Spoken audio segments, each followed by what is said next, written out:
Well, hello, and welcome back to your virtual tea time. My name is Tori, and I'm your host. And today we're joined with actually two co-hosts, the co-hosts of Chasing Scratch podcast, Mike Shade and Eli Stratt. Hi, guys. Good morning.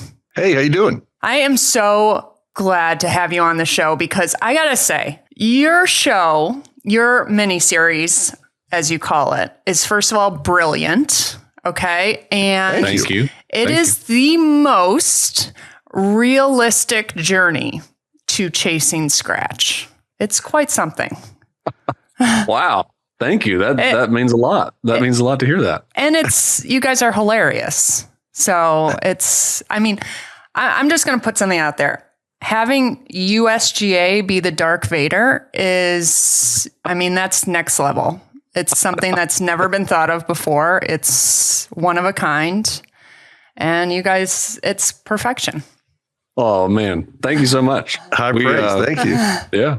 And here's the thing. We're going to get into tournament play and, Mike diving into tournament play this year later in the podcast. I was hoping you hadn't heard those. I have. And I have to say you are incredibly brave. And I have also been through this journey.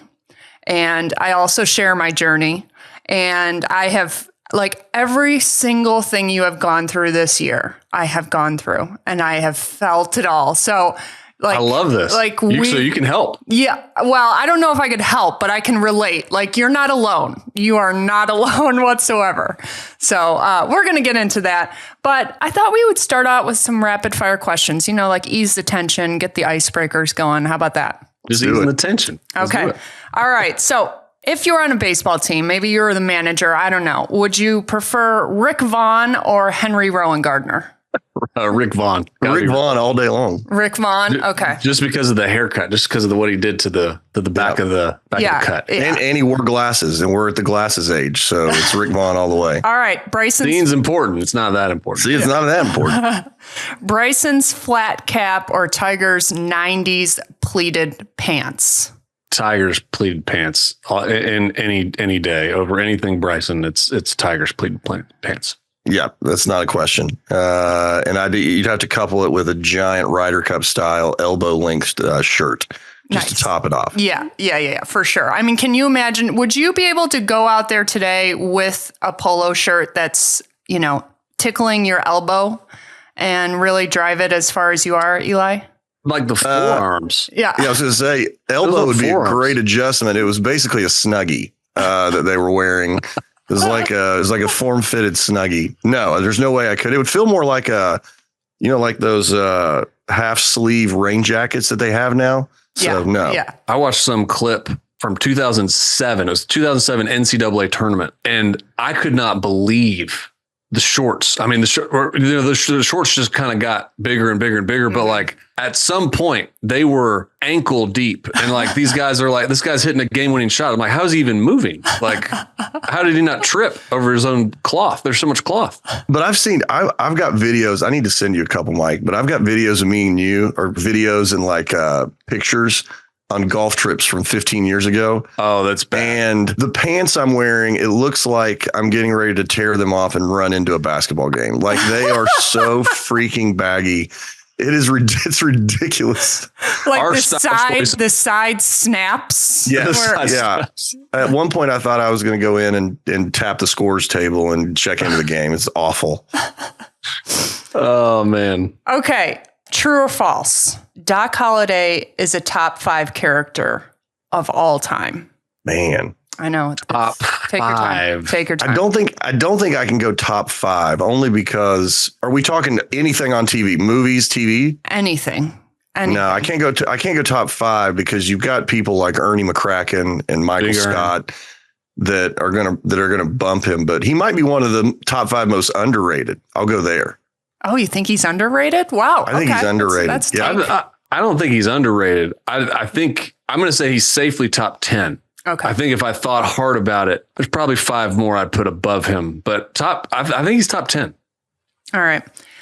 I mean, every line he says is fire. It is pretty solid. It's a heat show. And you don't forget it whatsoever. Yeah, no. Okay. Is the phrase knock it in harmless or annoying?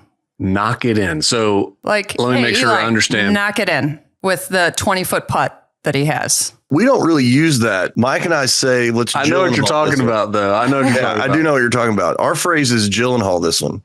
It's jarhead. It's your phrase. No one else gets it. You reference it. Nobody does get it, but So if you're paired with two strangers in a foursome and the guy keeps telling you to knock it in, it's kind of in one ear out the other, or is it like, hey, shut up, dude?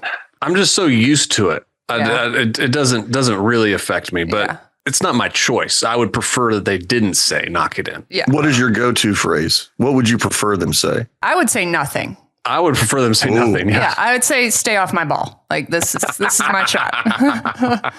I'm going to say that next time. Yeah, it's gonna be my phrase now. Hey, stay off my ball. Okay. Well, and you can't talk before the ball gets into the hole, because if you're like, oh, that's going in, if someone's talking to your ball, you can't do that. Sometimes I'm bad about that. I hate early calls. Yeah. I was just getting ready to say you're early call guy. That's your pet peeve. The worst, though, is when you're playing a course that you don't know, but the person does know it that you're playing with, and you hit it and you're like, oh, that's trouble. And you're like, no, you say, no, actually, you're okay. And then you feel good, and then you get up to the ball and it's in trouble, and you were right all along. And then I get mad at that person. Like, don't tell me, don't give me false hope. Exactly. Yeah. Okay. Would you rather drive the ball 300 yards every single time, right at your target? Okay. It's never getting squirrely, or never three putt again? Drive all day long, and then just work on my putting.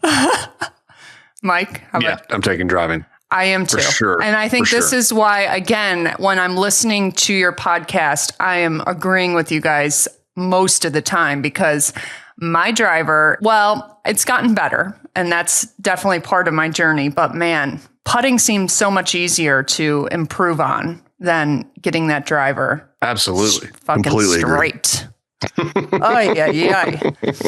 Okay. Would you rather get to scratch or never argue with your wife ever again? I know. My wife is pot committed at this point, so I don't think she's going anywhere. I'm taking that scratch bet. We will work on having grace for me when we fight.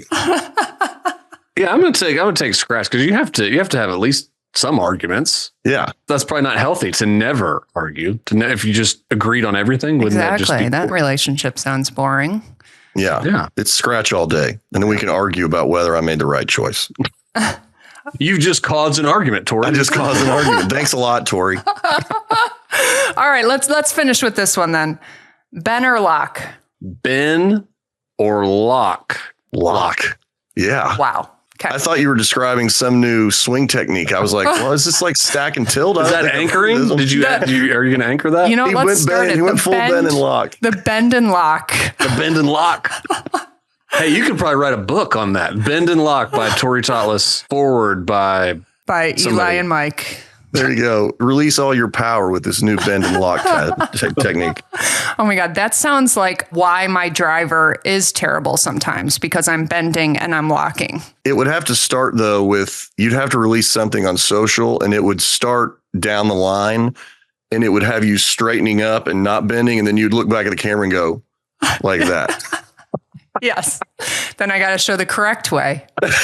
Now what I've done is now I bend and I lock. Now I bend and lock. And guys, it's really more of a lifestyle thing. It's happening everywhere. And now I'm hitting the drive 300 yards down the center every time, and I just have to work on my putting. There you go. That's right. It's like the bend and lock is there all the time. Bend and lock. I mean, it's like the stack and tilt, but just a way better version. I think you got this. I think you got to take bend and lock to the next level.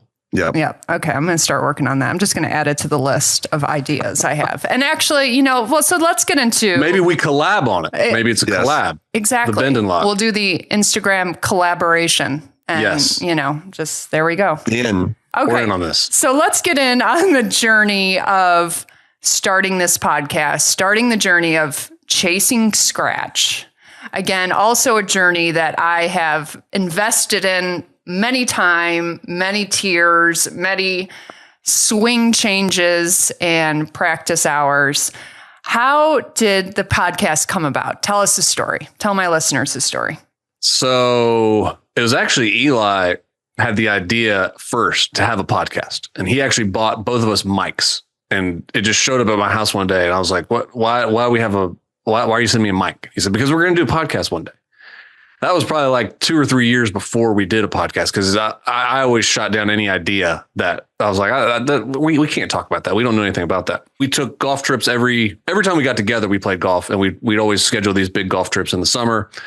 And one summer we took one in 2017, and we played so bad. Like every golf trip was kind of the same. Like we'd build up, you'd get there, and then 4 or 5 holes in, you're like, gosh, I got to change everything about my swing. We got really frustrated after one of them. We were like, what if we just tried to get better? Like really tried to get better, and no more basketball leagues, no more anything else extracurricular. If it's not family or work, it's golf. Like what if we did that and see how good we can get? And then we were like, what if we record it? And what if that's our podcast idea? We were like, I don't know if anybody would be interested in it, but we recorded for like 6 months. In like March of 2018, we're like, okay, well, I think we got something. And so we just put it out, but we really didn't think, we thought it was just a 1 year thing. We thought our family and friends would listen to it, and that was about it. And that was the plan. The plan was just do 1 year, see how good we can get, and stop. That didn't end up happening. It happened. Something else happened.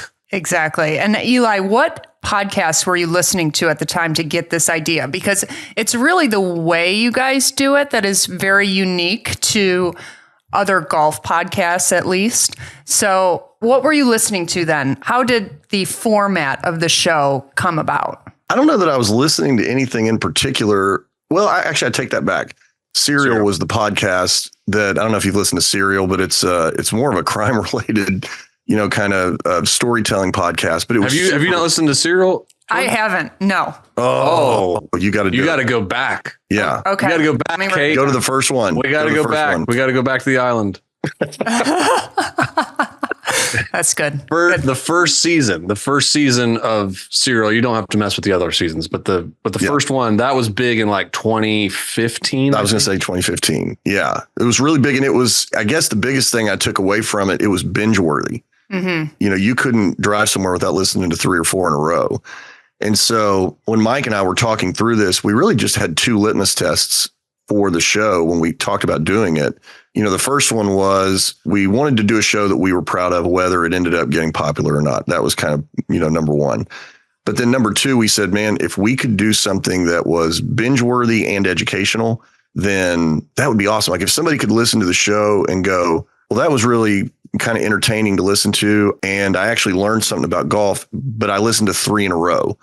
We were like, okay, then maybe we've got something there. But honestly, Mike, like Mike said, we recorded for 6 months, and I had no idea if there was a storyline in there. And Mike basically went and sequestered himself in a room for about 20 straight hours. And then the first episode came out, and I was kind of blown away. Like, wow, I have no idea how you did this, but if you can keep doing this, then we'll just keep blabbering, and maybe there's a storyline there. I mean, that's kind of how it went.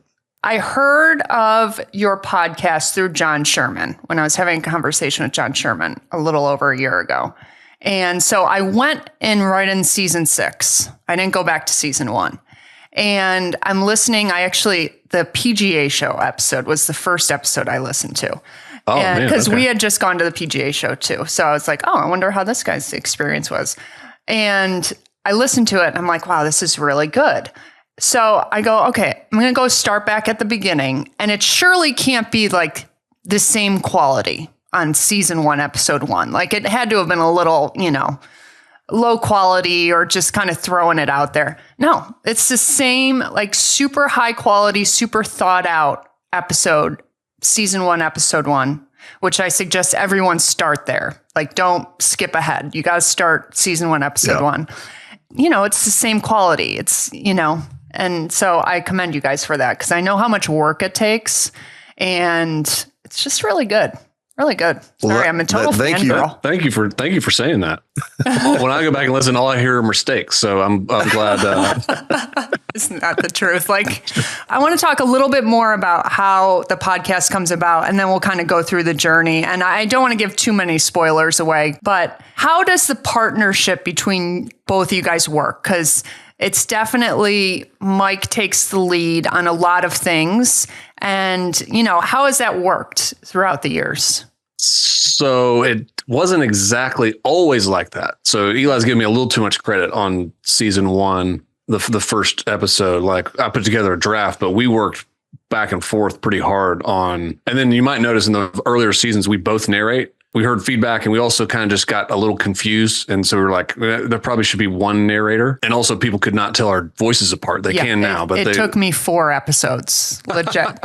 Took me 4 episodes. So we were like, well, maybe it would be helpful if it's just one narrator and then, but Eli's there. But also I think it's just like Eli is amazing off the cuff. He's better off the cuff than he is prepared. And so our Patreon show, Eli comes and I just have a list of things and I throw things at him and the less he knows, the better. And so which is hard. I don't know a lot. I think that helps the dynamic, but also it's just like the conversations that you hear on the podcast. We say this all the time are the exact same conversations we've had for 20 years. But when we graduated college, we just talked every day. And like we were both in kind of similar jobs. I would call him on the way to work or on the way home from work, like during our commute. And we just talked every single day.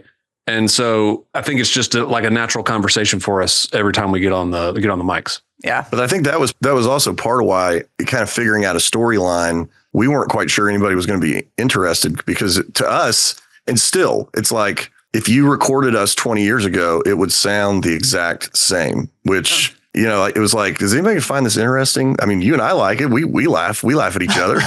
Yeah. That's like, I don't know if anybody else is going to find us funny, but it's quite something. I always think to myself, God, do they have like a Wikipedia page up at all times? Like how you get the Wayne's World references on cue perfectly as an art. I'm like, how do they remember that? It almost makes me want to go back and watch Wayne's World, which I've never had that temptation before, to be honest.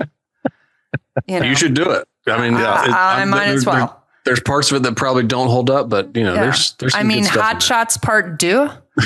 Really? Really? How does that that is an art to bring up in a golf podcast and make perfect sense. I'm glad you are describing it as an art. I'm going to go with your definition. Yeah. I also want you guys to share how you started this journey and it's not going to get in the way of family and work too. Can you explain that to the listeners? Because I think that's important. Because again, we're all golfers trying to get better too. And this is not our full-time job. And this is just a passion of ours. And we all want to be the best golfer we can, whether it's just getting to single digit or getting to scratch, or you just started and you want to, establish a handicap. So what was your criteria when you started the journey? We both have jobs. We both had jobs. So, I think, and that's part of why, if you listen to the first, I don't remember, I think it was maybe season 3, we actually unveiled our last names and, our faces. But for 2 seasons, we were like, I think my employer's good with this, but just in case. Let's keep the world separated. Let's keep them all. Yeah. But yeah, we kept the world separated. But I think for us, faith and family are above everything. So we weren't willing to sacrifice anything there. And I said it would be the worst commentary ever to have a popular show, but, have to sacrifice time with our spouses and with our kids and all those things. So we weren't willing to do that. So I think it got easy to really make sure that we weren't stepping out of bounds as far as our commitments in other areas. But the problem was to do that the first couple of years, and we were recording at like 11 o'clock at night, which as you get older is not the easiest thing on the planet to do. So back in the day, it was fine. It was fine. We were like, okay, we're good. But we were actually laughing this week. We had to record something. Our schedule got jacked up and we had to record something at like 10 o'clock. And he and I got 15 minutes in and we were like, this is a complete waste of time. I wanted to be asleep an hour ago. I don't want to talk. Like, I'm so tired. I can't function. But it's crazy though, because that used to be, if we recorded at night, it was going to be fire. Like our brains were like wired, and now it's just, just age will get you. Mm-hmm. Yeah. What would you perceive the changes that were made, the progress that you made because you started out at 11 handicap and you pretty quickly got down to, I think you're low at that point, 5? Or didn't you touch first season 3? Was like 5s. 5. Okay. And then the second season we got to 3s. Yeah. So what was that big because that is a big change, 11 to 5. What changed there? Was it just dedicating yourself to it and, you guys are natural athletes and it just can happen like that? Or what would you think? I think it was a combination, but I definitely think just the dedication and actually, committing time to play. I mean, if you're only playing like 10 or 11 times a year like we were before, you're probably not going to make the stride. So I think we saw just by getting out there more, practicing more in that first year, we were able to clean up a lot of things that were messy, and that got us down pretty quick. Then I think, we had great resources and teachers along the way that kind of helped us get to where we kind of got to in season 3, and then kind of where we kind of still are. I mean, I would take the season 6 or season 7 now version of us to play the season 2 version of us any day. And we would win every time, but the handicap numbers are pretty similar. Everyone told us that first year that, it's going to be, you're going to get down to 5, maybe 4, maybe 3, but the last 3 is the toughest. And the last 3 probably didn't give that the respect that we should have when everyone that was good told us that, just because I thought, no, we can do this. But yeah, it's been a journey from there as but you've done this, right? Yeah. So I have reached +1. So I held on tight I got to scratch and my lowest was +1, and I held on for about 18 months.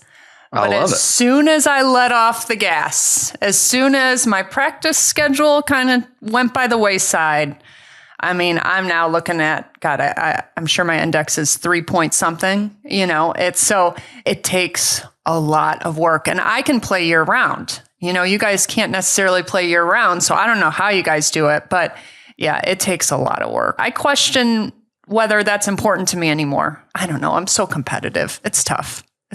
The seasonal thing is real though, because, and I think that's part of why we had to change, like season 6, we ended up putting the show out all year long instead of taking a break basically. But that's because we sat down with our coaches and they were like, hey, you need to see us a lot more, because what we would do, you would start playing like in Kentucky, you basically start playing in April a little bit, but then really you're playing rounds in May. So you have May, June, July, August, September, October.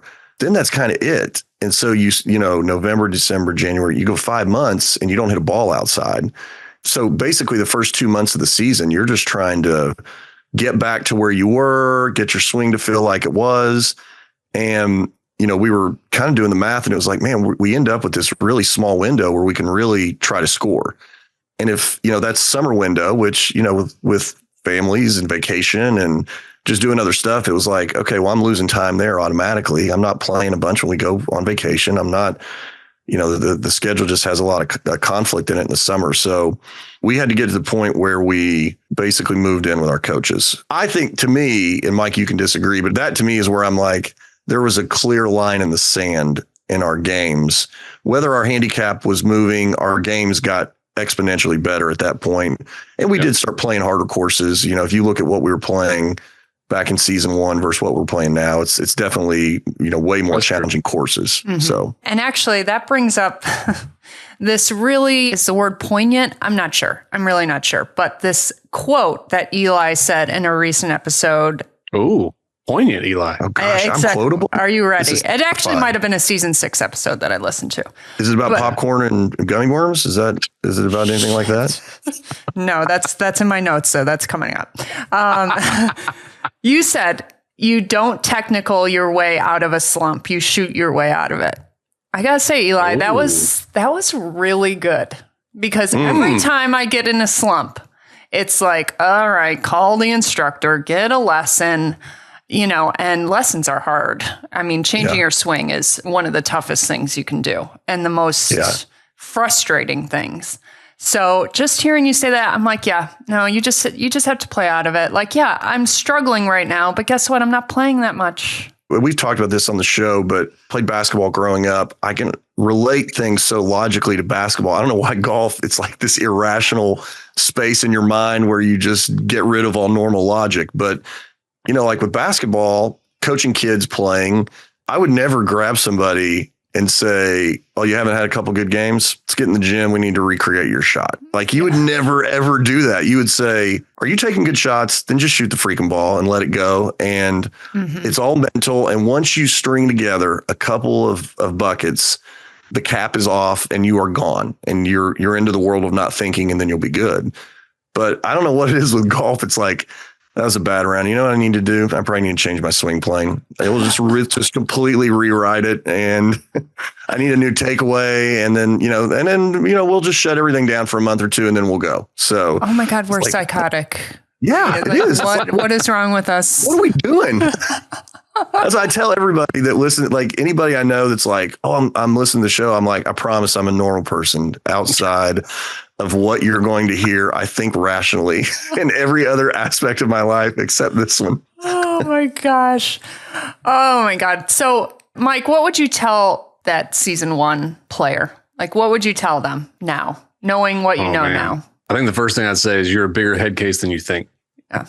Because Mike, how many times have you quit? That's another Mike, you're freaking quitter. That's another thing that I have related to Mike. Get him, Tori, get him. Like, can we do this? Like, can we, like, I'm not good enough. Like, that's self-worth that creeps into our golf mind. I can relate to that too. It's something. Well, and I mean, Eli, you've had your struggles too, where you've questioned everything in your life based on the round of golf that you just had. So I get it. Yeah, we've both gotten low. I was the only one to actually quit, but I only quit for like half a day. But that was the lowest. That was the lowest of all moments. Again, extremely relatable. Let's talk about the tournament golf then. So you guys, again, I don't know why John Sherman is the bridge between me and you guys now, but like last time I talked to him again, he goes, oh yeah, they're starting to play tournaments. And I'm like, what? They haven't been playing tournaments this whole time? I mean, again, he said, no, well, they play against each other, but they haven't been playing like state tournaments and league tournaments, etc. So I love that this journey has started with you this year. Tell us, Mike, what's tournament golf all about? Tell us what your first couple experiences were playing in Carolina State Golf. Man, I tried to. So the interesting thing is Eli and I play a match at the end of the year called the Final Major. And for some reason, for the past 3 years, people come watch. And that is so like that is so nerve wracking. And like that, it's so much fun. But it's to have a gallery is just something we'd never experienced or ever thought like that would be a thing. But it's really weird because the nerves there, I think, are bigger because, like, part of you is like, don't decapitate someone. Like you're not good enough to have someone standing where they're standing. Like, will our insurance cover this? I'm not sure. Exactly. But like, we were wondering how they would compare. And at least my first couple of experiences, it was completely different. And I don't know how to say it. I wasn't, like I told Eli, I wasn't as nervous. I wasn't shaking and I wasn't thinking about, people looking at me and all that kind of stuff. But it was like, there was this weird sort of tension where it was like my swing felt really, really fast. Even when I tried to slow it down, I couldn't quite feel things. And like, so it was like all day, like, and both of my first tournament, both days on the range, stripe show. Yeah. And I thought I didn't have the best preparation before the first tournament was in February. There wasn't a whole lot, but I had done a lot of stuff in the sim. And like when I got to the range and it kind of transferred, I was like, I think I'm going to be okay. I'm going to break the course record. I didn't think that, but I think I'm going to win this thing. I didn't let myself think that, but I was like, I'm going to play. Let's go. And so when it went sideways, I was prepared. I had enough preparation from Sherman and Dr. J and a lot of our mental guys, Josh Nichols, that was like, hey, it's going to be different. It's not, remember Josh Nichols said, it's not going to go well.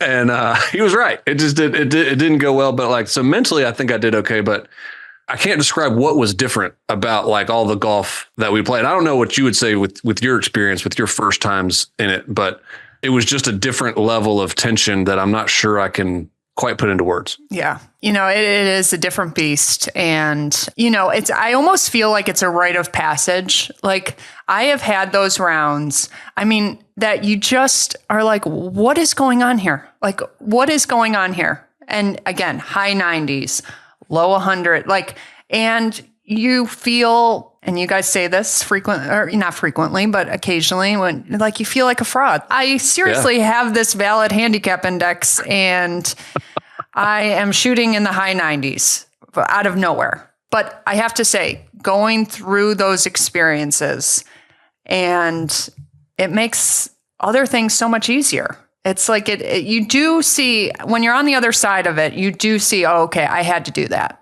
I have to play in these tournaments because it does make me better. But it's in the moment, you're like, I am never doing this again. Like I am done. Yeah. Well, the last tournament I played in was the mid-am qualifier, and things were going okay. And then I made a 9. There was a moment on 12 where I was just like, I don't want to do anything but go home. Like, why? Why did I sign up for this? I want to curl up in a ball and never see daylight for the next 3 days. Tori, I could talk to you every day. This is making me feel so good. But I think you're right though, because like, and one of the reasons I said I would tell us that we're bigger head cases than we think we are, because I don't know. I mean, the levels that we have always been worried about being imposters is like when the first time we played with listeners, I was terrified. Yeah. Like just in a foursome. Same. Yep. And it was like, now I can do that with no problem. I'm not nervous at all. Like, but it's the same thing. It's like, you keep putting yourself out there, you keep doing things. And same with the job in a corporate environment. The first meeting that you're ever speaking in front of a certain audience, you're freaking out. And then you do it a couple of times and then you're like, oh, that's those people. No, I'm not even worried about those people. I'm worried about those people. Like if I ever got to that meeting, then I'm going to be nervous. Yeah. So I think, everybody has the imposter syndrome, but when you're in the moment feeling like an imposter, it doesn't feel like everybody. Yeah. Everybody has that. Eli, how has that been with you? Like playing in front of listeners, and I know you haven't gone to your first tournament yet. Mm-hmm. That's a different journey that I'll let the listeners learn about this season. But, how have you felt with that fraud feeling, that imposter feeling throughout the years? Well, I can definitely relate to the fraud feeling because it's so different. I know it may sound counterintuitive to say, why were you more nervous in front of your listeners at a final major? It's like, well, because when I hit a bad shot, they know all the things that I'm thinking. Mm-hmm. Like I've voiced these things. They know them, which I don't know why that makes it worse. But, they know all your frailties. They know all the areas of your game, that you can't fool them because we've already disclosed so much of our internal thought life. It's like, well, they know now. But I think the fraud syndrome is legit. We still deal with it. You go out on the range at your club or your course, and it's like, who's around here that knows me and knows I have a show and knows my goal, and like, what are they going to think about my swing? And is that a scratch swing? What are they thinking? And so I definitely think you deal. Your show's named what? Yeah. But oddly enough, I don't like, if you were to measure where do I struggle the most, the fraud syndrome is a huge deal. But in a tournament, I've only played one like real golf tournament. I played it last season, but I think going back to your point around, you just have to go through these things. With basketball, there's at least an archive of performance history where I know a little bit about how my body's going to react under stress. So for some reason, I'm actually more comfortable in a tournament environment. And I think in my head, I've at least learned enough doing just competitive sports to go, all right, the only way this is going to be a good situation is if you come out and fire from the first shot. Yeah. Because I think, at least in my experience playing basketball, if we were playing a big school or, whatever, a highly rated opponent, whatever it was, the tendency was to do whatever you could do to not screw up. And in basketball, that's kind of easy. It's like, hey, I can pass the ball to 4 other guys, get in the flow of the game. But you have those games where half the game goes by and you're like, I'm not in the flow. I'm not in the flow. I'm not in the flow. Mm-hmm. But then you can have that game where you happen to get an easy bucket 30 seconds in and it's like, I'm good to go today. And you play above what your skill level is. So I think with the tournament piece, it's much easier for me, I guess, in my mind to rationally say, hey, the worst thing you can go and do is to try to get guidey here and get in the flow for a couple of holes. It's like, no, the best thing you can go out and do is try to annihilate the first shot And if you spray it, you spray it. But I guarantee you'll be in a better place just physically, mentally, than going out and trying to kind of hit a safe shot that has low probability of screwing up. So I don't know. And that's probably, maybe that's illogical, but that's the way I viewed it. And I think that's why tournament golf, I feel more ease there than I do just playing around with listeners, as stupid as that may sound. No, I agree with that. Actually, I've had plenty of experience now where I step up to that first tee. I'm like, swing free, swing free. You've tried to guide it before. You've gotten probably a little bend and locky with your swing before. It's coming. Trademark. It's coming. It's on the first tee, and it doesn't work. Wait, I thought bend and lock was a positive thing. You didn't. Is it positive or negative? It's supposed to be, but I feel like that twitch in my driver swing. That's a lot of bendy and locky. So you overlocked. Yeah, I overlocked. But I agree with that though, Eli. It's like, okay, let's go. Commit to your shot. Look at your target and swing that freaking club. Like your body knows what to do at this point. Well, and I think, at least in my head, your deficiency is either mental or skill. This is just my opinion, doesn't mean it's right. But I'm like, okay, if I have a skill deficiency, it's going to be hard to get around that in a round. I just need to go back and put reps in. But if I don't have a major skill deficiency, which all of us should not have a major skill deficiency at this point, then I'm like, okay, the only thing that will keep me from playing good golf is not getting comfortable. And the quicker I can get comfortable, the quicker I stop thinking. And that's when I play the best. So it's like, how can you get in that space? And I think that's just a sports enigma to a degree, and everybody's got a different approach, when it comes to how to do that. But it's like, what can you do to loosen yourself up the fastest? Whether it produces a great result or not, you need to go do it. Yeah, absolutely. All right. Well, let's finish up the episode with this. Let's talk Ireland, because I loved your Ireland content, and you guys are going back this summer, aren't you? We are back in July. We've gone to Ireland a couple times. We're doing Scotland this year, but Ireland is a special place. Oh my goodness. So tell us about your trip 2 years ago, right? And then what you guys have planned for this summer. So 2 years ago, we went for the first time. We took 26 listeners with us. That's a weird number. Did you have a foursome with only two people? So we played with locals. There was two locals that played with us each round. Oh, I like that. We played Cairn, Enniscrone, Connemara, Port Marnock. Yeah. I played that last September. That was the only overlap that I had with you guys. Oh, okay. The island and K Club and then Esker Hills. Those are the ones. But this is the first time we'd ever played, links golf. First time we'd ever been to Ireland, and man, it was awesome. I did not want to leave. And when I came back and I played the first round back here, I called Eli. I was like, I want to go to Ireland. I want to play all my golf in Ireland. We're going to move there right now. It is. Let's rent. We'll rent to start, but let's go to Belmullet. But yeah, we're going back this summer with 52. What? 52 listeners? We got two buses. Yeah. So we'll see how that goes. Oh my God. Wait, so are you guys going to do, like, when you go to the course, it's tee time still with 52 guys? It'll be tee times except for the Ryder Cup day that we have. We're playing Irish people, and they brought out ringers last time and they beat us to death. They murdered us. But we're going to come back. They scheduled it late in the trip. They were all fresh. We were tired. That's not going to happen again. But yeah, so it's all tee time. So there'll be an early bus and a late bus. But yeah, it'll be interesting. We'll see how it goes. But like the coolest thing to me about Ireland, I mean, the golf was awesome. But man, did you go to inside the pubs when they do the pickup? Like everybody just brings the stringed instruments and they just start playing and everybody knows the songs. No, it's amazing. They know every single lyric. It's unbelievable. Yeah. Like I could have watched that. We would just like have our phones out, just videoing, and we're like, sorry. And they're like, it's fine. But that was so cool. I have the funniest picture, and maybe I'll show it on the video of this episode. But last year in Ireland, so all the ladies arrive. It was 12 of us, and we take, it's our first day meeting everyone, and we look all nice, and we're going to go out to dinner. So we take a group photo, and, we all look perfect, and our makeup's great. And then later in the night, at about 2 a.m. in the morning, we take another picture of us after dinner, after all the bars. And it is, I mean, half of our eyes are closed. I mean, sweat is pouring down. We had a true Dublin experience. Yeah. That was night one. We golfed the next day. You know, you have these experiences. You have them in Scotland too, where you think, God, that was the most fun I think I've ever had. I mean, it's quite something.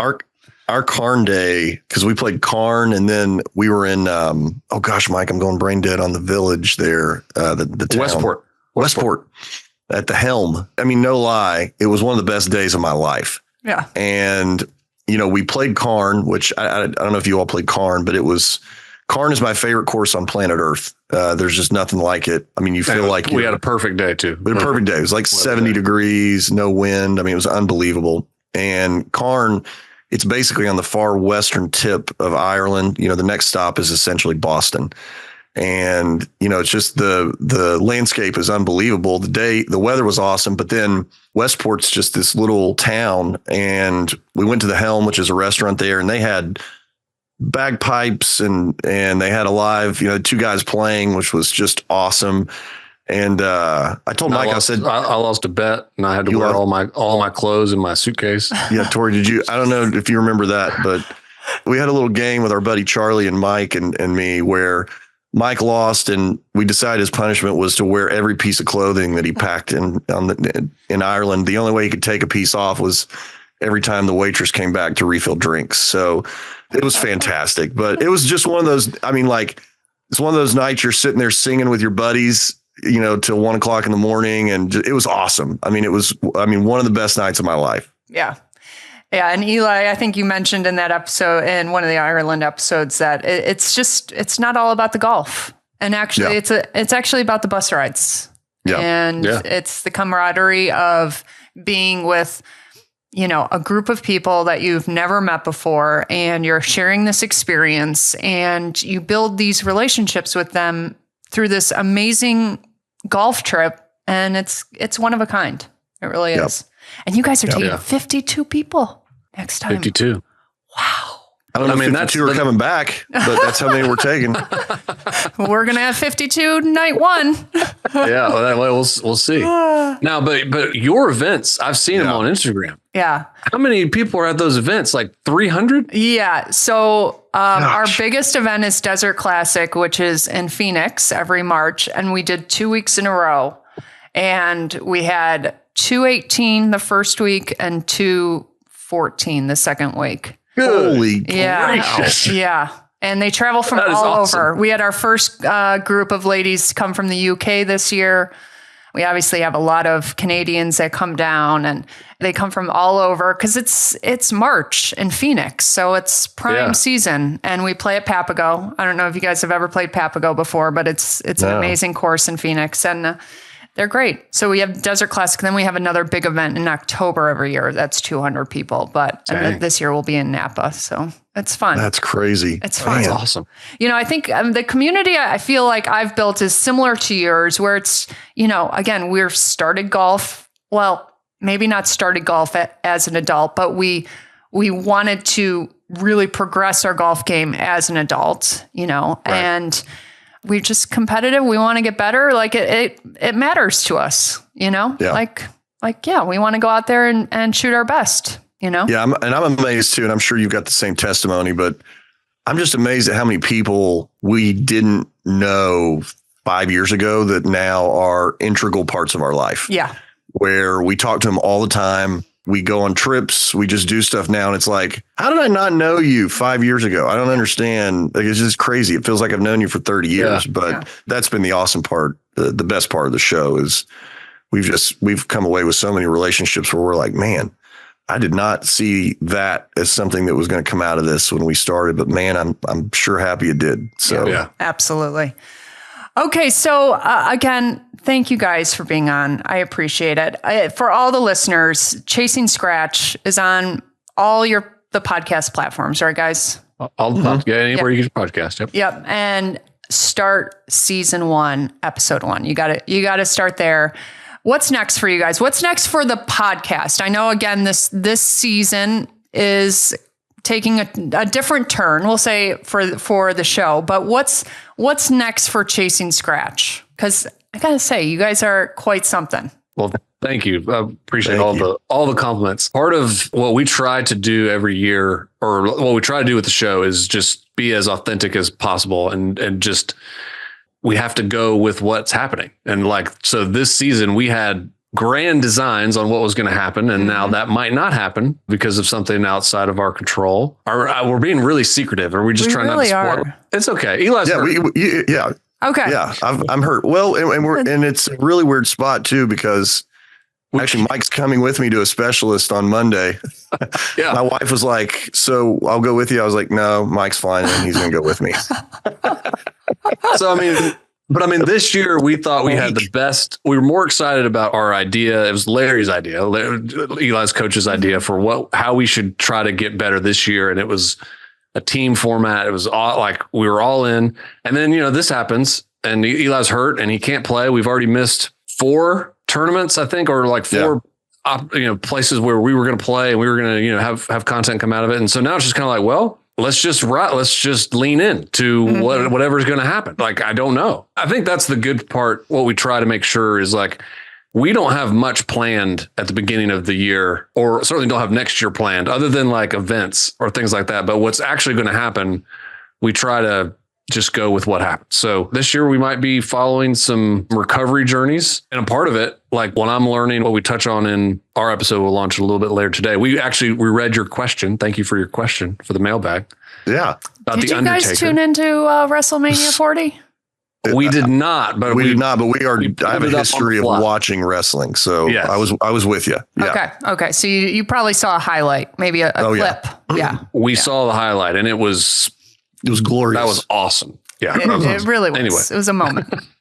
But I think, one of the things we touched on is it's kind of weird now.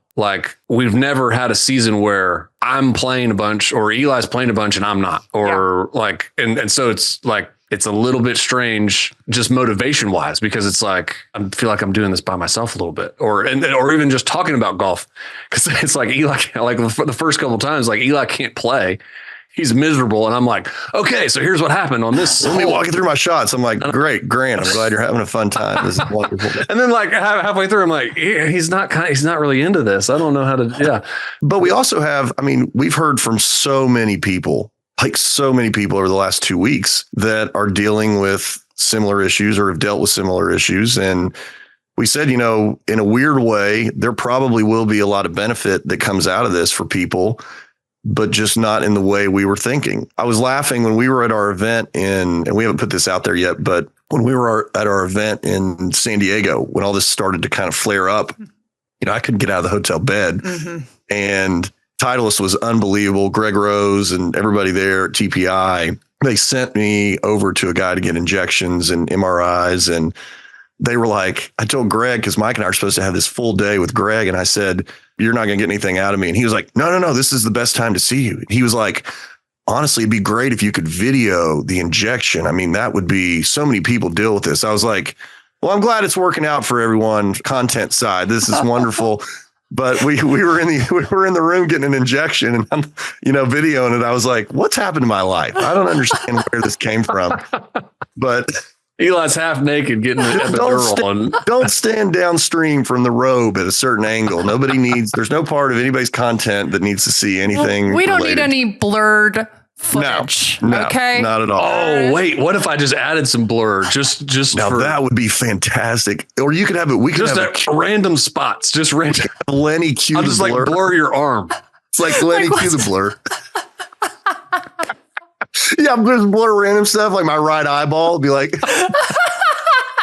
and the blur. We want to make sure we keep this classy, so we've blurred out some spots. And the blur should stay still. So when I move, the blur would pick up the wall, objects on the wall would just be blurred out. Start blurring the shot attendant or the shot person. Blur the needle so you have no idea what he's putting in me. Oh my God. Well, I agree with Mike where he said it's really relatable. I mean, people are going through this. It's, I'm going to, after we stop pressing record, I was going to tell you, my husband went through it. All my friends went through it. It's like, it's normal. Yeah. It's normal. Yeah. So, well, I'm hoping I'm back quick. I'm hoping we get some good news. But either way, it's not like I'll never be able to play again. We just got to get some answers here and figure it out, and we'll move on. Exactly. So, well, guys, thank you. Enjoy the rest of your season. I mean, it's really just starting. But we got to get to Arizona. You really do. I mean, have you done a golf trip to Arizona yet? I've never been to Phoenix. So I think that I feel like we're in trouble. That was the best look ever. Okay. Why don't we plan a trip to Scottsdale? Okay. Unfortunately, the greens fees are terribly inflated and ridiculous, but you have to at least check that off your bucket list. I'll put together a day. I mean, there's got to be a tee time chasing scratch kind of competition. Well, that's where we unveil the bend and lock. Exactly. Exactly. Right there. Like my team is doing the bend and lock proficiently. Yeah. You guys do the bend, we'll do the lock. We'll kind of like split it up. Exactly. But there's got to be something that happens.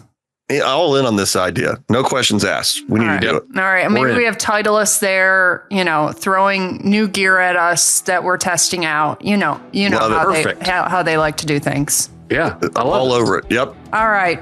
Well, thanks, guys. All the information on Chasing Scratch is in the show notes. And again, thanks for being on. I appreciate it. So honored to be here. Thank you. Yeah.